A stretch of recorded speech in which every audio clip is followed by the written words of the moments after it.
Hey guys, hello, welcome back to our channel. I am Priya. Me Ayushi, together we प्रियाशी। और काफी दिनों के बाद हम लोग वापस से लौट आए हैं आप लोगों के लिए एक धमाकेदार हॉरर स्टोरी लेकर के। यार दिवाली की छुट्टियां थी, उन छुट्टियों में ना धुकुर धुकुर आंटी अपने ससुराल गई हुई थी। क्या यार एक दिन की भी छुट्टी नहीं लेने देते हो आप लोग उनको। धुकुर धुकुर आंटी गुस्सा हो रही थी, बोल रही थी जब भी पर्व त्योहार होगा ना मेरे को वीडियो में मत बुलाना। तो दैट्स वाई हम लोग व्लॉग्स वगैरह शेयर कर रहे थे। खैर व्लॉग्स वगैरह तो आते रहेंगे, बातें तो होती रहेंगी, लेकिन अभी बात करते हैं आज की हॉरर स्टोरी के बारे में। आज की जो हॉरर स्टोरी है ना काफी ज्यादा पेचीदा है। ये एक ऐसा केस है, एक इतना डेलिकेट केस है ना कि बहुत सारे लोग इसको अंधविश्वास एंड वगैरह वगैरह का नाम देंगे। बट वीडियो स्टार्ट करने से पहले ही हम लोग आपको एक चीज बताना चाहते हैं कि ये जो भी स्टोरीज हम लोग आपको सुनाते हैं ना that's only for entertainment purpose. तो प्लीज इसको दिल से मत लगाइए। आइए कहानी सुनिए, एंजॉय करिए एंड बात खत्म।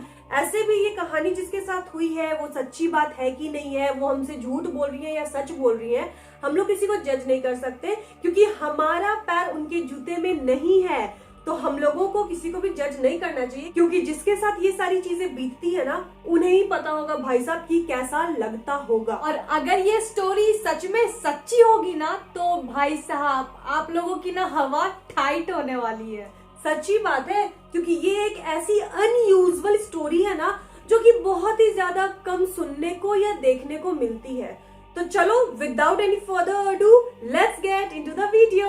पर वीडियो स्टार्ट करने से पहले आप लोगों को क्या करना है, अपनी सीट की पेटी बांध लो, कानों में ईयरफोन्स डाल लो और रूम की लाइट्स ऑफ कर लो।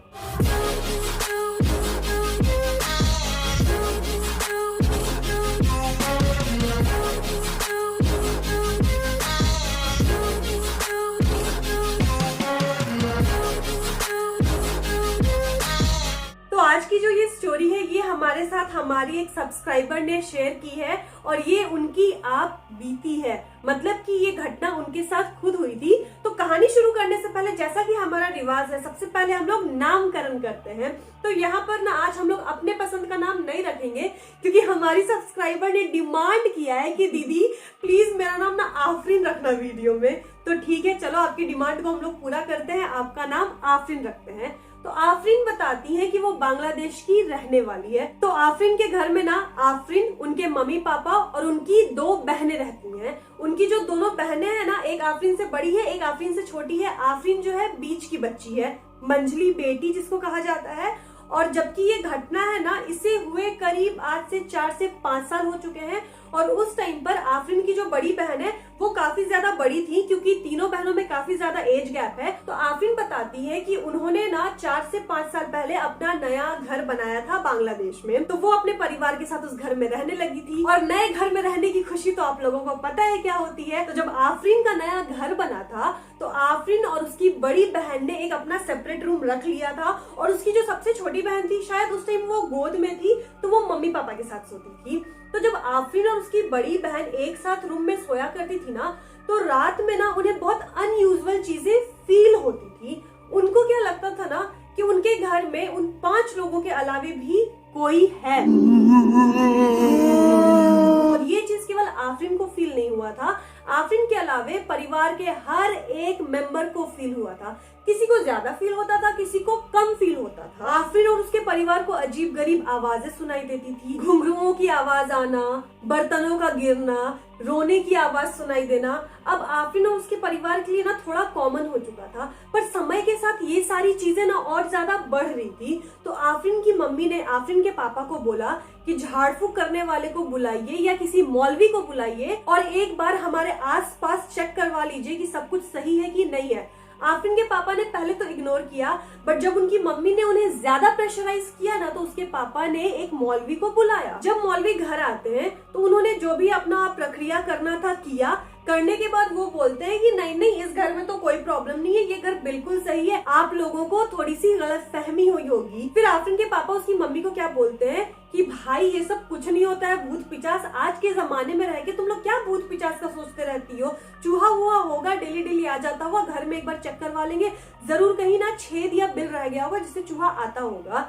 फिर उसकी मम्मी ने भी सोचा ना कि मे बी हम लोग ज्यादा सोचते हैं, इसीलिए हम लोगों को कुछ नेगेटिव एनर्जी जैसा फील होता है, मे बी चूहा या बिल्ली होगा। उसके बाद इस चीज को सारे लोग भूल जाते हैं और फिर मट्टी डालते हैं। लेकिन एक दिन कुछ ऐसा होता है ना जिसके बाद चाह कर भी वो लोग इन सारी चीजों को इग्नोर नहीं कर सकते हैं। आफरीन बताती है कि रात के 1 या 2 बज रहे थे, अचानक से आफरीन की नींद खुल जाती है। जब आफरीन की नींद खुलती है तो आफरीन क्या देखती है कि उसके बेडरूम का दरवाजा खुला हुआ है। आफरीन और उसकी बहन कभी भी अपने रूम का दरवाजा खोल करके नहीं सोती थी और आफरीन बताती है कि उसके रूम से उसका ड्राइंग रूम साफ साफ नजर आता था। तो आफरीन सोचती है कि दरवाजा किसने खोला। फिर उसने सोचा कि जरूर मम्मी आई होगी और जल्दी जल्दी में उसने दरवाजा बंद नहीं किया होगा। तो आफरीन क्या करती है ना, अभी तो वो कंबल हटा करके बिस्तर से उठती ही है ताकि जाकर दरवाजा बंद कर दे, तब तक उसने देखा कि ड्राइंग रूम से कोई औरत व्हाइट कपड़ों में आ रही है उसके रूम के साइड।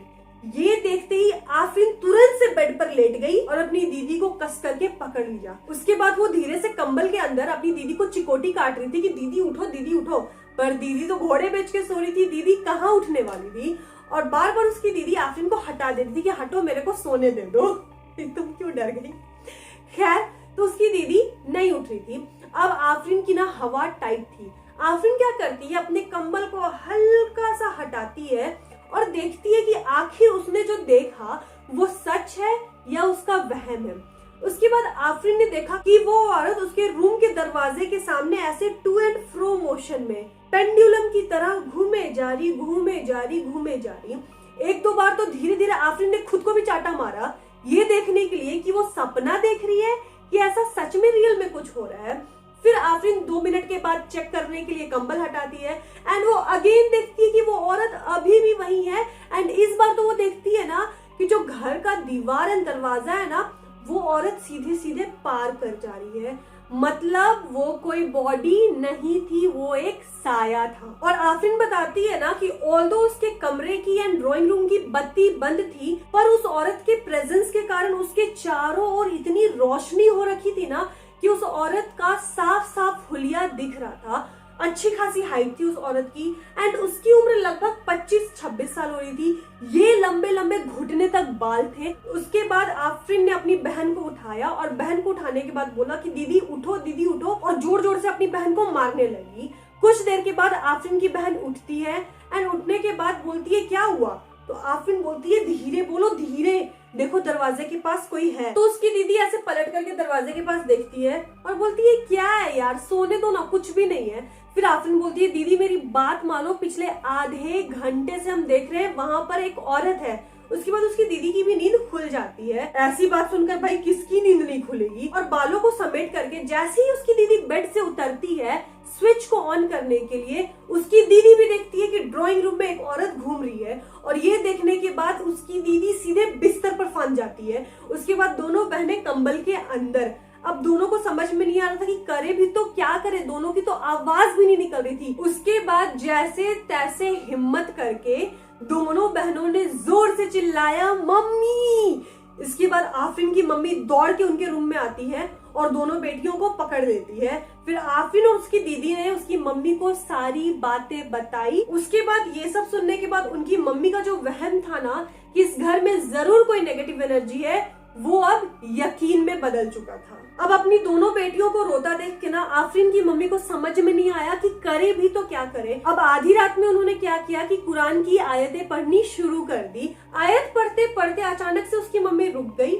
रुकने के बाद जो बोलते हैं ना स्विच पर्सनैलिटी, मतलब जो उसकी मम्मी थी, शरीर तो उसकी मम्मी का था पर बिहेवियर तुरंत चेंज हो चुका था। उसकी मम्मी चुपचाप से खड़ी होती है और चुपचाप से ड्राइंग रूम में जा करके सोफे पे बैठ जाती है और दोनों घुटनों को ऊपर चढ़ा लेती है जैसे कोई महारानी बैठी हुई हो। जैसे बोलते हैं ना कोई पावरफुल औरत बैठी हो सोफे पे, सेम वो फीलिंग आ रहा होता है। अब यहाँ पर आफरीन क्या बताती है कि उसके ड्राइंग रूम में जहाँ सोफा था ना, उसके जस्ट सामने उसका बाथरूम था और बाथरूम के ऊपर जो छज्जी होती है ना जिसके ऊपर हम लोग सामान रख सकते हैं, वो छज्जी थी। तो उसकी मम्मी एक टक सोफे पर बैठ कर ना उसी छज्जी को घूरे जा रही थी। उसके बाद उसकी दीदी उसकी मम्मी के पास जाती है और फिर बोलती है कि मम्मी क्या हुआ। तो उसकी मम्मी बोलती है ना श्श्श। उसके बाद आफरीन और उसकी दीदी चुप हो जाती है।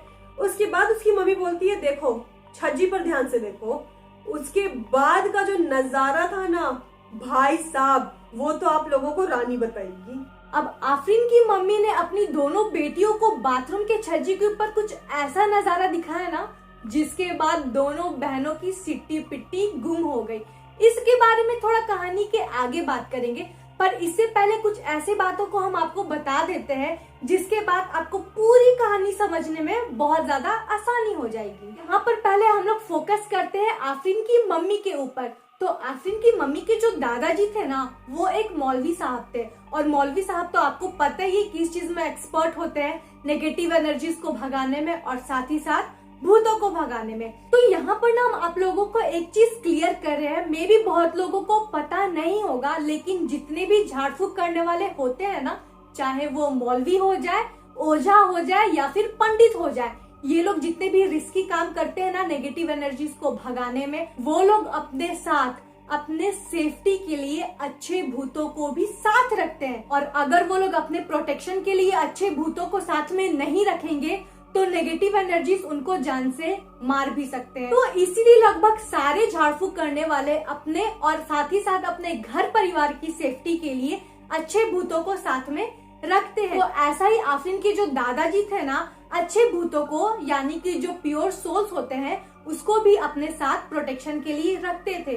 तो जो आफरीन की मम्मी थी ना, उनको कहीं ना कहीं ये चीज विरासत में मिल गई थी कि एक प्योर सोल उनके साथ हमेशा रहती थी, और ये प्योर सोल अपना प्रेजेंस तब दिखाती थी जब आफरीन की मम्मी के घर में कोई प्रॉब्लम हो या फिर आफरीन की मम्मी किसी वजह से परेशान हो। तो आफरीन ने हमारे साथ एक दो इंसिडेंट भी शेयर किए हैं कि कैसे टाइम टू टाइम अगर आफरीन के फैमिली में कोई भी परेशानी होती थी तो वो प्योर सोल उनकी हेल्प करने के लिए पहुंच जाती थी। पर आफरीन ने हमें ये भी बताया कि उनकी मम्मी को जो ये स्पेशल पावर मिली है ना, इसके बारे में उनके फैमिली के अलावा और साथ ही साथ उनके कुछ खास लोगों के अलावा किसी को भी नहीं पता है। और आफरीन के फैमिली वाले इस बारे में किसी को बताना भी नहीं चाहते, क्योंकि आज के डेट में इस चीज को ना बहुत लोग ढोंग समझते हैं और इस चीज का मजाक उड़ाते हैं। तो आफरीन ने हमारे साथ एक इंसिडेंट अपनी मम्मी की शेयर की थी कि ईद का टाइम चल रहा था और उस टाइम पे तो आपको पता ही है लोग कितने ज्यादा सज धज के तैयार होते हैं।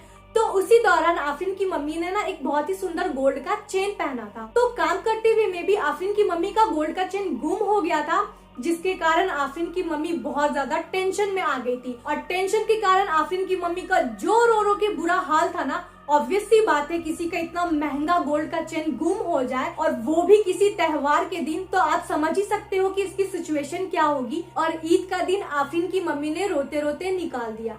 नेक्स्ट डे क्या होता है, आफरीन की मम्मी चुपचाप से बैठी हुई थी। अब उनकी चेन खो गई थी तो दुख तो थोड़ा होगा ही। अब अचानक से क्या होता है ना कि आफरीन की मम्मी को मिर्गी आने लगती है। अब लोग उन्हें जोर से पकड़ लेते हैं, हवा देने लगते हैं। तुरंत से 2 सेकंड बाद ऐसा सीन हो जाता है ना, आफरीन की मम्मी सबका हाथ ऐसे झटकती है और एकदम आराम से ऐसे ठाट से बैठ जाती है। इसके बाद आफरीन के परिवार वाले शॉक होके ये देखने लगते हैं कि अचानक से ऐसा क्या हुआ कि इसकी मम्मी चुपचाप से ऐसे बैठ गई।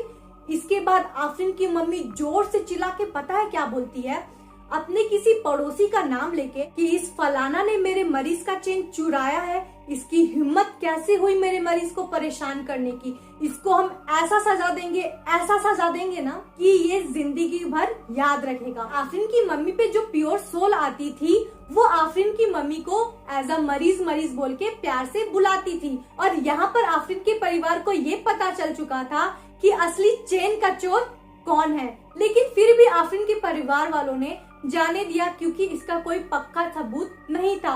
और जैसा कि हम पहले बताए, वो लोग आफरीन की मम्मी के पास जो सुपर पावर थी ना, इसके बारे में किसी को बताना नहीं चाहते थे। तो वो लोग जाके उनके घर में बोलते भी क्या कि मेरी मम्मी के शरीर पे एक आत्मा आई थी, उन्होंने मुझे आपके घर का नाम बताया है, इसलिए आप चोर हो। ऐसा तो हो नहीं सकता। और इसी घटना के 2-3 महीनों के बाद पता है क्या होता है, वही लोग जिन्होंने आफरीन की मम्मी का चेन चुराया था, उन लोगों के बिजनेस में बहुत ही ज्यादा लॉस हो जाता है और वो लोग सड़क पे आ जाते हैं। आफरीन ने बोला था कि दीदी वो लोग थे थोड़े मिडिल क्लास, मतलब पैसों की वैसी कमी नहीं थी, लेकिन जो प्योर सोल थी ना, उनकी बात सच हो गई। उन्होंने ऐसा बोला था कि वो लोग को हम छोड़ेंगे नहीं, वो लोग को हम बर्बाद कर देंगे। और ठीक 2 से 3 महीने बाद ऐसा ही हुआ। और हमने तो आपके साथ आफरीन की मम्मी के एक किस्से को ना शेयर किया, पर आफरीन ने हमें बताया कि जब भी आफरीन की मम्मी किसी मुसीबत में होती है या उनकी फैमिली किसी परेशानी में होती है तो वो प्योर सोल उनकी हेल्प करने के लिए तुरंत से मौजूद हो जाती है। यहाँ पर ना हम लोग एक चीज क्लियर करना चाहते हैं, आप लोग मिसअंडरस्टूड मत होना कि जो वो प्योर सोल थी ना वो ऐसा आकर कुछ जादू नहीं करती थी, वो जस्ट आफरीन की मम्मी को सतर्क करती थी या बातों ही बातों में उनको हिंट देती थी। तो उस रात, जिस रात आफरीन और उसकी बहन ने एक व्हाइट साड़ी वाली औरत को देखा था ना, अब हम लोग बताते हैं कि उसकी मम्मी ने बाथरूम की छज्जी पर उन लोगों को क्या दिखाया। यहाँ पर आफरीन की मम्मी अपनी दोनों बेटियों को अपने साथ बिठाती है और उस टाइम पे वो प्योर सोल उनकी बॉडी के अंदर रहती है और वो बोलती है ऊपर देखो क्या दिख रहा है छज्जी पर। और आप लोग विश्वास नहीं करोगे कि आफरीन और उसकी बहन ने क्या देखा। आफरीन और उसकी बहन ने देखा ना कि वही औरत उस छज्जी पर उड़ रही थी, फ्लोट कर रही थी, ऐसे ऐसे ऐसे। ये देखने के बाद आफरीन की ना हवा टाइट हो गई कि ऐसा भी हो सकता है। मतलब आफरीन ने बताया ना कि उसने बहुत कुछ एक्सपीरियंस किया है उस घर में नेगेटिव एनर्जीज जैसा, लेकिन ये चीज ना सबसे भयंकर था। आफरीन ने हमारे साथ शेयर किया कि कभी कभी तो पता है उसके साथ क्या होता था कि वो रात में सोई रहती थी ना, उसके कान में आकर कोई बोलता था ना उठ, बेड से उठ, ऐसा। और आफरीन जब उठती थी तो कोई नहीं रहता था। फिर आफरीन को क्या लगता था कि नहीं सपना होगा, लेकिन अब आफरीन को पता चला कि ये कोई सपना नहीं था, ये वही औरत थी। अब यहाँ पर ना अचानक से जो आफरीन की मम्मी के अंदर प्योर सोल थी ना वो बहुत गुस्सा हो गई।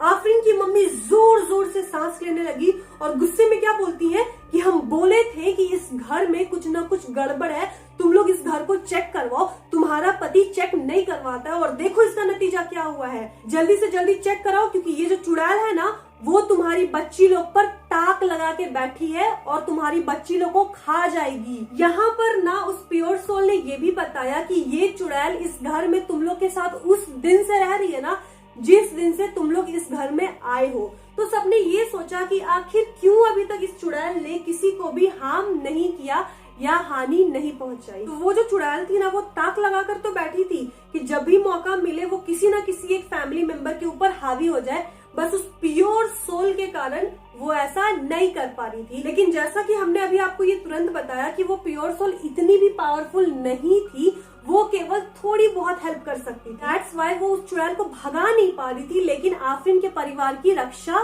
कर रही थी। फिर मौलवी साहब उनके घर आते हैं, वो पूरे घर को चेक करते हैं और चेक करने के बाद बताते हैं कि ये जो चुड़ैल है ना ये बहुत ज्यादा पावरफुल है, पता नहीं ऐसी कौन सी ताकत है जिसके कारण इसने अभी तक आप लोगों को हार्म नहीं किया। अदरवाइज ऐसी चुड़ैलें ना रातों रात खून पी जाएंगी और आप लोगों को पता भी नहीं चलेगा। फिर वो लोग अल्लाह का शुक्रगुजार करते हैं कि अल्लाह ने उन लोगों को अभी तक हिफाजत से बचा करके रखा हुआ है।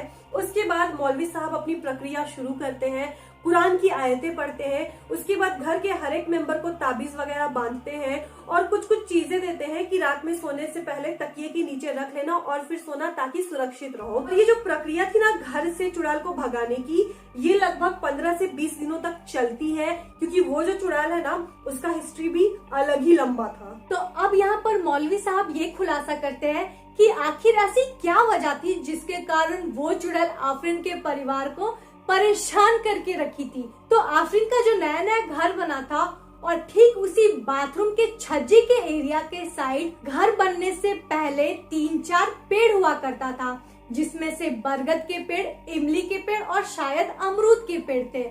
और उसी किसी पेड़ में वो चुड़ैल डेरा बना के रखी थी। और आफरीन का जब घर बन रहा था तब इन सब पेड़ों को काटना पड़ा था। और आफरीन के परिवार वालों ने एक गलती कर दी थी कि जब आधा घर बना था तो किसी कारण 1-2 साल तक उन्होंने इस घर को आधा ही बना हुआ छोड़ दिया। लेकिन अब यहाँ पर वो चुड़ैल जाए तो जाए कहाँ, तो इसीलिए उस चुड़ैल ने बाथरूम के ठीक छज्जे के ऊपर अपना आशियाना बना के रखा था। और वो इसीलिए आफरीन के परिवार से चिढ़ती भी थी ना, क्योंकि उन लोगों ने ही उसका आशियाना छीना था या काट दिया था या जो भी बोल लो। तो ये रीजन था भाई साहब। आफरीन बताती है कि आज के समय में भी जब भी उनके परिवार को जरूरत पड़ती है ना, वो प्योर सोल हेल्प करने के लिए आती है और उन्होंने इसके लिए कोई भी एक्शन नहीं लिया, क्योंकि कभी भी उस सोल ने ना उसकी मम्मी को हार्म नहीं किया है। बदले में तो वो हमेशा हेल्प करके ही जाती है। तो वो लोग के लिए अब ये बिल्कुल नॉर्मल है। एंड अब उस चुड़ैल से उन लोगों को छुटकारा भी मिल चुका है। एंड वी होप कि आगे भी वो चुड़ैल कभी अपना घर खोजते खोजते नहीं आए। तो दोस्तों ये थी आज की कहानी। वी होप कि आपको आज की कहानी अच्छी लगी होगी। कलेजा धुकुर धुकुर हुआ होगा, और अगर कलेजा धुकुर धुकुर हुआ है तो इस वीडियो को लाइक करना और कमेंट कर करके बताना कि आप लोगों के बाथरूम के ऊपर भी छज्जा है कि नहीं, क्योंकि हमारे ठीक आग के सामने हमारा बाथरूम है और बाथरूम के ऊपर छज्जा है। हम ये चीज ध्यान नहीं दिए। खैर, नए हो और हमारा चेहरा पहली बार देख रहे हो मुंह बंद, तो हमारे चैनल को प्लीज सब्सक्राइब किए बिना मत जाना। मिलते हैं अपने नेक्स्ट वीडियो में, तब तक के लिए बाय।